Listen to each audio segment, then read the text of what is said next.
Bom dia, queridos! Mais uma vez estamos aqui para compartilhar com vocês algo muito especial e espero sinceramente contribuir para que vocês e eu possamos nos edificar na palavra do Senhor. Mas antes de começar aqui essas leituras, esteja conosco, estude conosco, compartilha.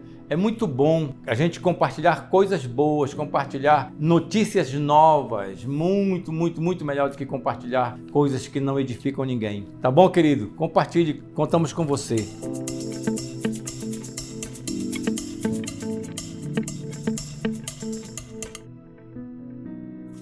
E hoje a nossa leitura em 1 Crônicas, capítulo 25 e capítulo 26. Eles falam basicamente dos levitas. Então, só para contextualizar, eram da tribo de Levi. Mas quando a gente pensa em levitas na igreja, o que vem na mente, o que a gente sabe a respeito, é que se tratam das pessoas que louvam a Deus, que as pessoas que estão no altar, são os ministradores dos cantos na igreja e tudo mais. Mas os levitas, na realidade, eram todas as pessoas que serviam na casa de Deus. Ou seja, era também e é também os ministros de louvor, as pessoas que estão louvando a Deus no altar. Porém, segundo aqui a palavra do Senhor, os levitas aqui também eram as pessoas que guardavam o templo, que limpavam o templo, que eram responsáveis pelas medidas, que eram responsáveis pelos pagamentos e tudo. Então, levita, no sentido mesmo bem radical da coisa, são todas as pessoas que trabalham na igreja.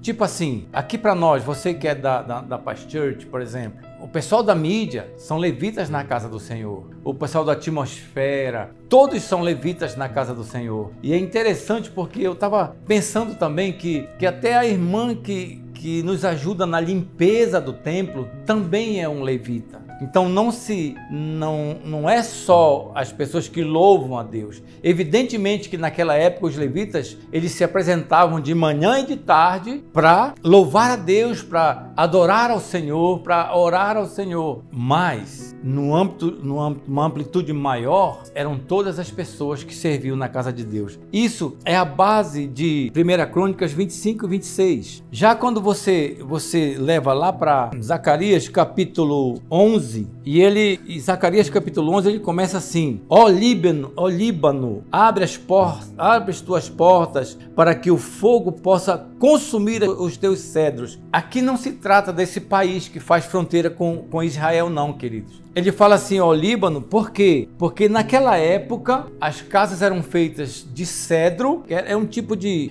madeira, um tipo de árvore. E quando ele fala assim, ó Líbano, abre as tuas portas, ele está falando sobre a destruição de Israel. Então, é tipo assim, as casas eram feitas de madeira e elas seriam destruídas por Israel. Então, é uma analogia disso, tá bom? E passando rapidamente, João capítulo 7, versículo 1. Então, fala assim, depois disso Jesus começou a andar pela Galileia, ele não queria andar pela Judéia, pois os líderes judeus dali estavam querendo matá-lo. Eu queria só assim pedir para você ir lá para o versículo 3, que fala assim, disseram-lhes, pois, seus irmãos. Tem uma doutrina por aí dizendo que Maria, ela foi assunta ao céu de forma imaculada, ou seja, ela foi virgem, mas a palavra de Deus nos diz que ela teve filhos. E aqui no versículo 3 fala assim, disseram-lhe, pois, seus irmãos. E eu menciono alguns deles aqui, olha, Tiago, José, Simão, Judas, Salomé, todos eram irmãos de Jesus. E eles não acreditavam em Jesus, isso que é o mais grave de tudo. E eles falaram assim, olha, sai daqui e vai para a Judéia, para que também os teus discípulos vejam as obras que fazes. Eles falaram isso aqui com ironia, irmãos. Não foi querendo que ele fosse para outro lugar, mas foi como ironia. Por quê? Porque como Jesus estava sendo ameaçado de morte, esses irmãos de Jesus queriam deixar bem claro que eles não compactuavam com os ensinamentos de Jesus, que eles não concordavam com o ensinamento de Jesus. E quando eles falam assim, olha, vai para lá,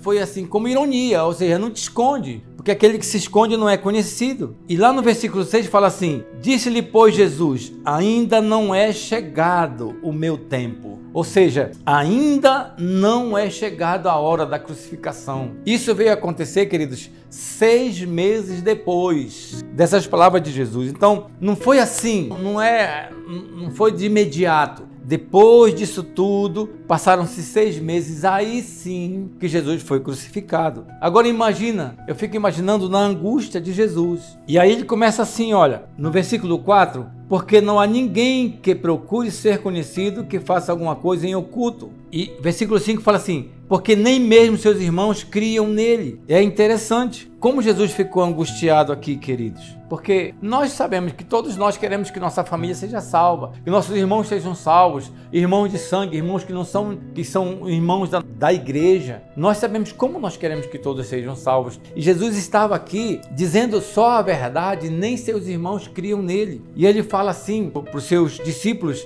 vocês querem também ir embora? Porque muitos, depois que Jesus falou assim, olha, quem não comer da minha carne e beber do meu sangue não é digno, muitos abandonaram Jesus. E Jesus falou assim, olha, e vocês também querem ir embora? Perguntou para os discípulos. E Pedro falou, mas para onde nós vamos se só tu tens a palavra de vida? Sabe, queridos, é muito fácil hoje falar isso, porque hoje nós sabemos a verdade, nós conhecemos a palavra, nós sabemos a verdade, nós podemos julgar que isso é verdade. Só que naquela época, queridos, eles não tinham a palavra.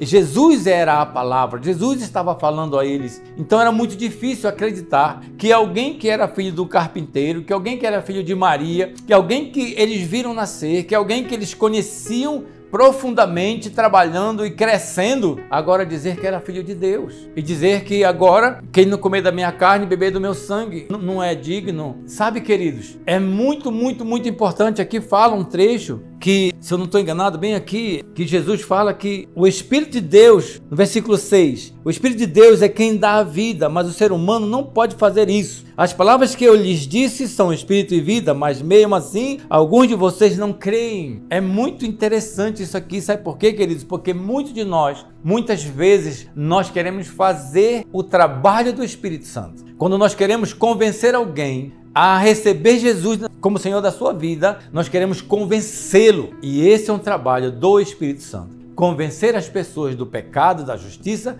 é trabalho do Espírito Santo. Então eu, cheio do Espírito Santo, posso falar sobre salvação para alguém, mas o convencimento dessa pessoa, o convencimento do pecado dessa pessoa é do Espírito Santo, essa função. Então, queridos, que nós possamos, em nome de Jesus, crer em Jesus verdadeiramente. Não apenas com palavras, mas verdadeiramente. Sabe por quê, queridos? Porque só assim nós teremos salvação. Só assim Jesus poderá ficar feliz conosco, porque ele ficou triste, porque muitos daqueles que ele estava ensinando que foram embora, foram porque não acreditavam nele. Que nós possamos ser diferentes, tá bom, queridos? Que Deus te abençoe. Não deixe de curtir, de compartilhar. Faça isso, faça com seus amigos, faça isso com aqueles que não creem no Senhor. Seja uma flecha na mão do Senhor, um agente de boas notícias e não de más notícias. Compartilhe, queridos, isso nos ajuda, tá bom? Deus te abençoe.